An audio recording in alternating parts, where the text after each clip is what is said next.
Dan Yo, Sudan.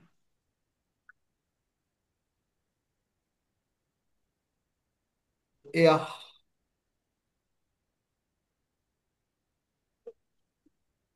selamat sore semua. Selamat sore. Eh, Sebelum kita mulai kuliah hari ini, saya mau perkenalkan diri saya. Nama saya Freddy Elgobay, dosen jurusan Ilmu Pemerintahan, Stisipol Stip Silas Papare Jayapura. Assalamualaikum warahmatullahi wabarakatuh. Selamat pagi. Sebelum kita mulai pembelajaran kita semester ini, saya akan memperkenalkan diri saya. Nama saya Freddy Nugrobai, dosen tetap STIP Silaspari Jayapura. Eh, Izinkan saya eh, menyatakan pernyataan diri dosen untuk unjuk kerja Tridharma Perguruan Tinggi untuk Serdos tahun 2025.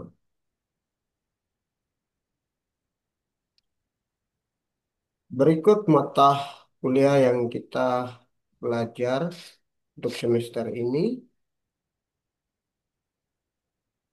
Mata kuliah Komunikasi Pemerintahan.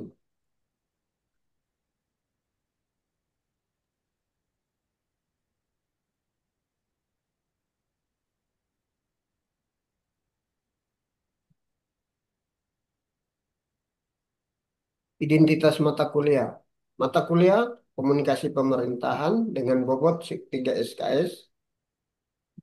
Kode mata kuliah MKB garing 307. Semester 4. Sifat mata kuliah wajib.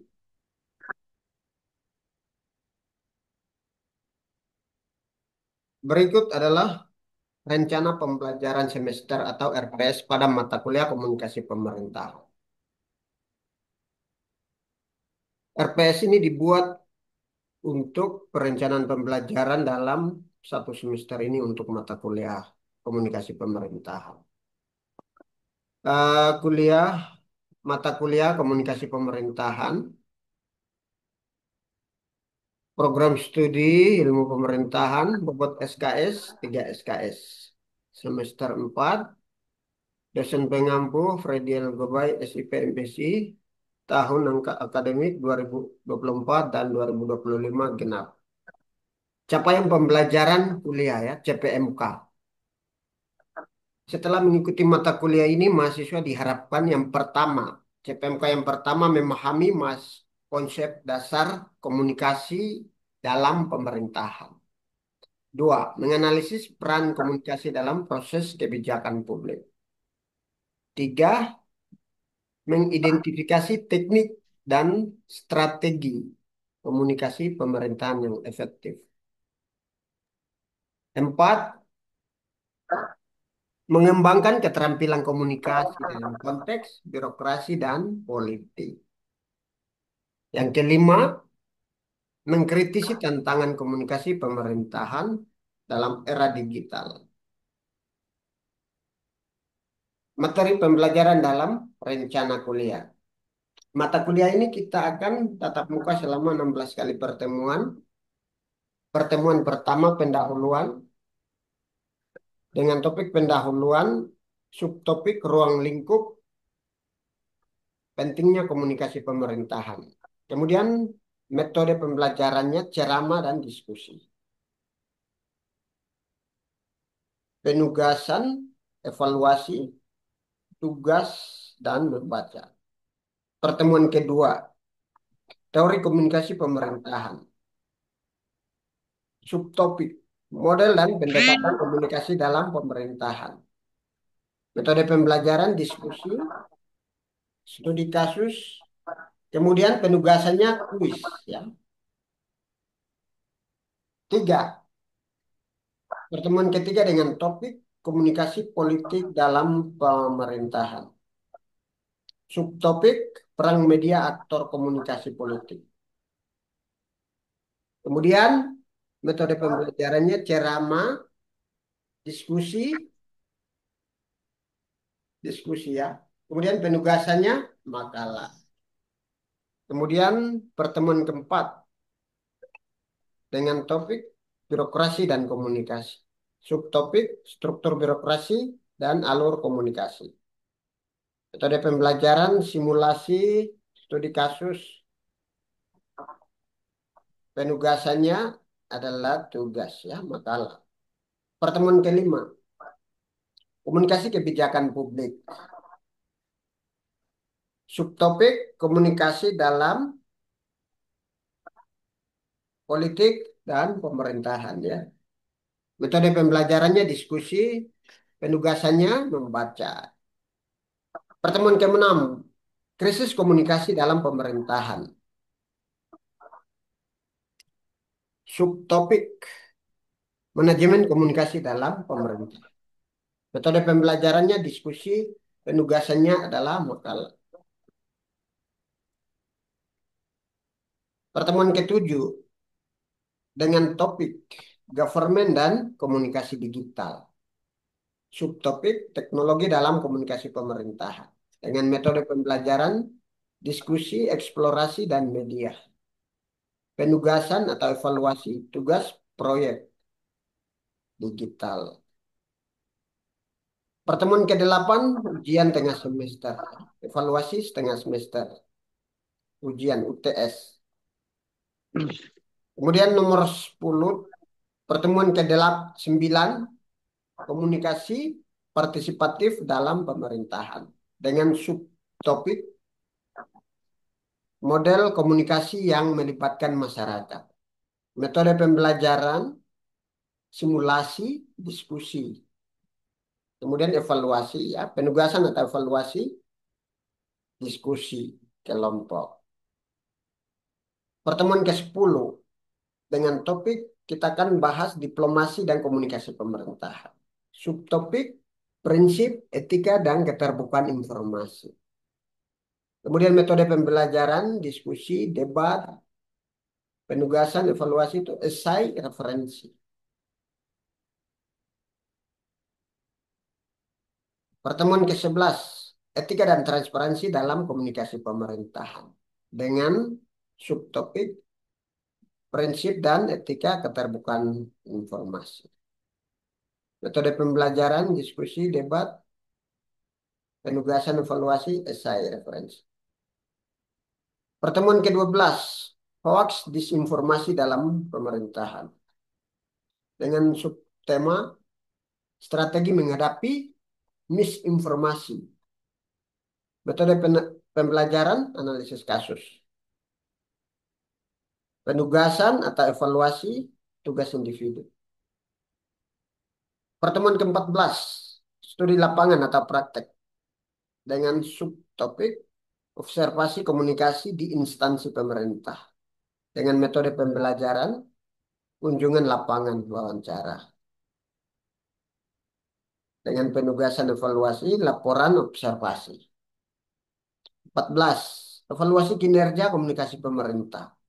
Dengan subtema, indikator keberhasilan komunikasi pemerintah. Kemudian, diskusi, analisis, presentasi.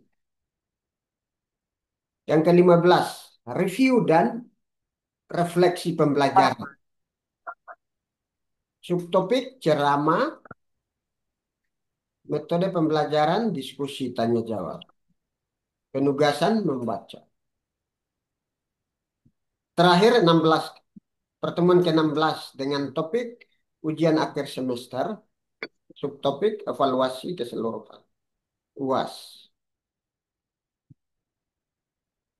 Ini adalah rencana pembelajaran semester pada mata kuliah komunikasi pemerintahan selama 16 kali pertemuan. Kita lanjut bobot penilaian. Bobot penilaian komponen pertama kehadiran dan partisipasi 10%. Bobotnya 10%. Komponen tugas dan makalah, bobot penilaian 20%. Presentasi dan diskusi 20%. UTS ujian tengah semester 25%. UAS 25%. Ini bobot penilaian. Kita lanjut terus. Berikut adalah beberapa referensi yang dapat digunakan mata kuliah komunikasi pemerintahan. Nanti bisa lihat di bawah sini ada nomor satu, dua, kemudian ada tiga di belakang. Yang ketiga, Laswell HD 1948, The Structure of Functional and Communication in Society. Kemudian yang keempat, Resonsblom HD, Kafuk RC, dan Kerking RM 2022 Public Administration. Kemudian ada lima itu Effendi 2003 Ilmu Komunikasi. Kemudian ada enam itu Putnan RD 2000. Ini referensi buku. Kemudian ada jurnal juga, Journal of Public Administration Research and Theory, Oxford University Press. Kemudian yang kedua, International Journal of Public Administration, sampai ke 6. Kemudian ada sumber online atau situs resmi ada di bawah. Ini sumber yang kita gunakan pada mata kuliah komunikasi pemerintah. Kita lanjut.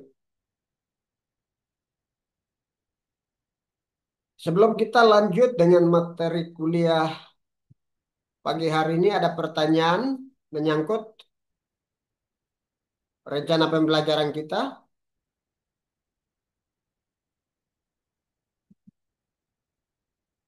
Ada? Tidak ada? Tidak ada. Kita lanjut dengan pertemuan ketiga ya. Pertemuan ketiga dengan topik komunikasi politik dalam pemerintahan.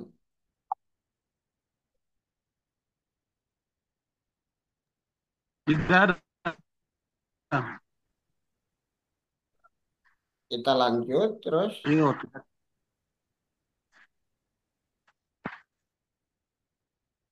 Pengertian komunikasi politik. Komunikasi politik adalah proses penyampaian pesan politik antara antara pelaku politik. Pelaku politik, pemerintah, partai politik, media, dan masyarakat. Untuk mempengaruhi opini, sikap, dan perilaku publik. Menurut Harold Laswell, who say what in which channel to whom, with what effect. Jadi ini pengertian. Komunikasi politik adalah proses penyampaian pesan politik antar pelaku politik. Pemerintah, partai politik, media, dan masyarakat. Bisa paham? Ini pengertian. Kita lanjut. Aktor komunikasi politik. Ada beberapa aktor komunikasi politik dalam pembelajaran. Pertama, pemerintah. Pemerintah ini siapa? Presiden, kepala daerah, bupati, gubernur, wali kota, kemudian menteri, menteri ya, lembaga negara. Ini pemerintah. Kemudian yang kedua, partai politik sebagai penghubung antara rakyat dan kebijakan. Ini aktor-aktor yang bermain komunikasi politik. Kemudian yang ketiga, media komunikasi. Televisi, radio, koran berfungsi sebagai pengawas dan penyampaian informasi. Ini aktor media ya untuk komunikasi politik. Kemudian ada media sosial, Twitter, Facebook, Instagram ya, Instagram, TikTok. Sarana komunikasi langsung antar pemimpin dan rakyat.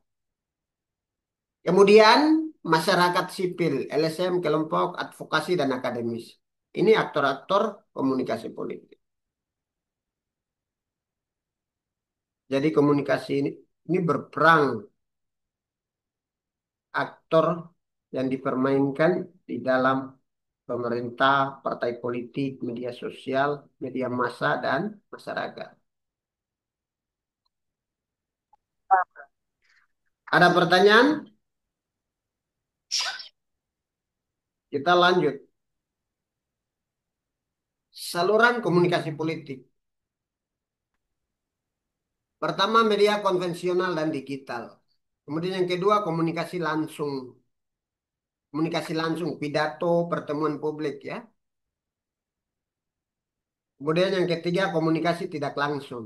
Seperti iklan, debat publik, dan lain-lain. Ini saluran-saluran komunikasi politik.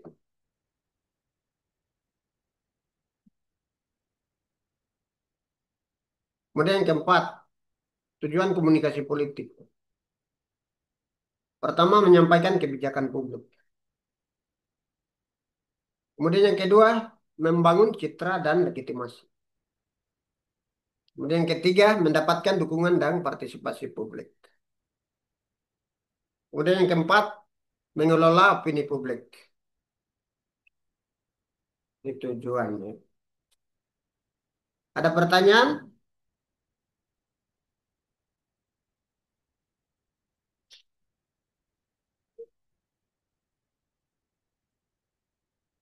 Kalau tidak ada, kita lanjut ya. Tantangan komunikasi politik. Disinformasi dan hoax. Jadi disinformasi dan hoax ini menjadi satu tantangan dalam komunikasi politik antara aktor-aktor yang bermain di dalam. Jadi ini menjadi sebuah tantangan. Itu yang pertama. Kemudian yang kedua, politisasi media. Misalnya politisasi media, media tertentu yang digunakan oleh kandidat tertentu atau kepentingan kelompok tertentu, sehingga media tersebut menjadi aktor politisasi media. Kemudian yang ketiga, kurangnya literasi politik masyarakat.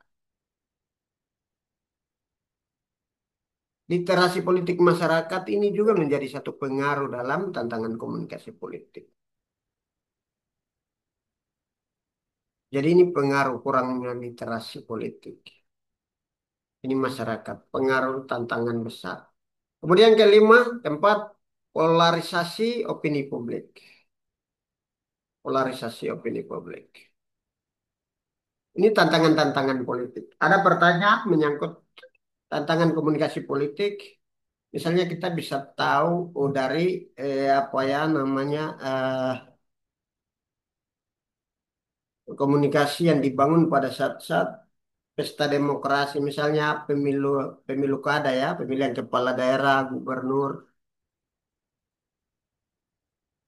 Misalnya di Papua, Papua sini kan ada pemilu pemilu ulangnya untuk provinsi gubernur. Tanggal 27 akan pilih ulang, 27 atau 28.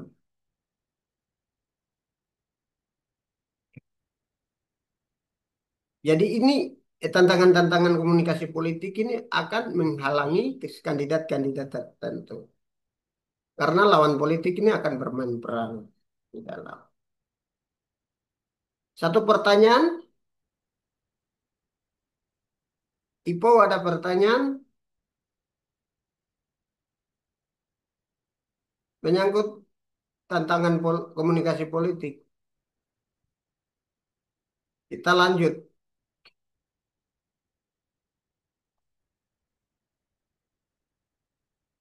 Ini tugas. Apa pengertian komunikasi politik pemerintahan? Yang pertama. Kemudian yang kedua, apa saja faktor yang mendukung komunikasi pemerintahan? Dari pembelajaran tadi, apa yang Anda mengerti tentang komunikasi politik?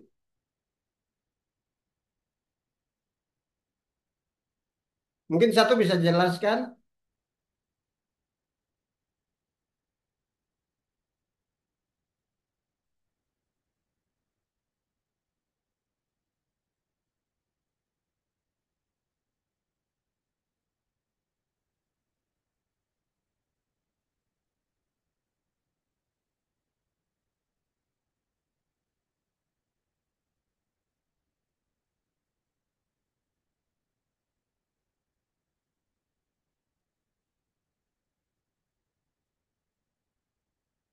Demikian pembelajaran kita mata kuliah hari ini. Tugas bisa kumpul minggu depan. Untuk diktat pembelajaran mata kuliah ini nanti bisa fotokopi. Nanti Bapak kasih. Terima kasih bisa hadir untuk mengikuti kuliah ke depan. Bisa tepati waktu untuk kita kuliah. Selamat pagi dan selamat beraktivitas. Salam. Shalom, selamat pagi. Waduh, Itu kau ya dong, no, boy. Oi,